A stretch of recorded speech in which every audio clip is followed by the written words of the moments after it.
الصلاة والسلام علیکہ یا سیدی یا خاتم النبیین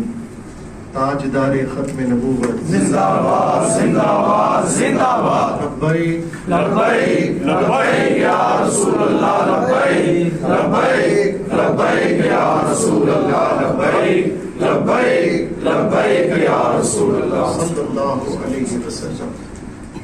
بسم اللہ الرحمن الرحیم۔ محترم سامعین کرام، آج یہ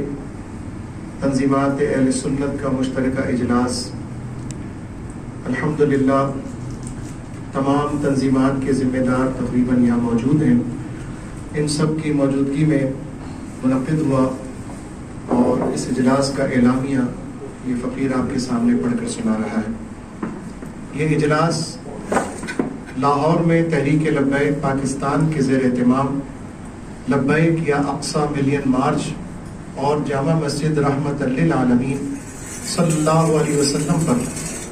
حکومتی اداروں کی جانب سے بدترین ظلم و تشدد کے خلاف مشترکہ احتجاجی اقدامات پر غور و خوض کے لیے منعقد ہوا۔ اس اجلاس میں تمام تنظیمات اہل سنت کی جانب سے مشترکہ طور پر لاہور میں ہونے والے ریاستی تشدد اور اس کے نتیجے میں بے قصور مسلمانوں کے جانی نقصانات پر شدید غم و غصے کا اظہار کیا گیا۔ اس تمام معاملے پر اور ان تمام متشدد کارروائیوں پر اس کے فی الفور تدارک اور مسلمانوں کی جان و املاک کے تحفظ کے لیے حکومت وقت کے سامنے اپنے جذبات سے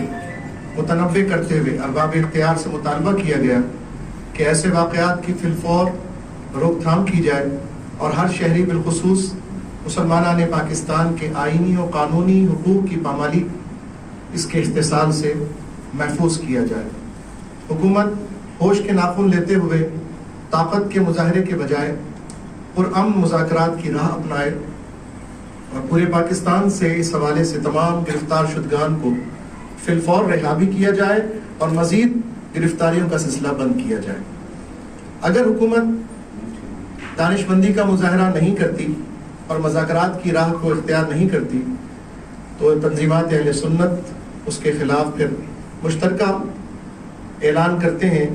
کہ انشاءاللہ اس کے خلاف فوری اور بھرپور رد عمل دیا جائے گا۔ اس معاملے میں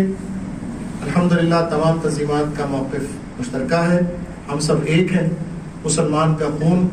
کعبے کی حرمت سے بھی زیادہ ہے اور اس کو ناجائز طور پر کہیں بھی بہایا جائے، چاہے وہ غزہ ہو، چاہے وہ کراچی ہو، چاہے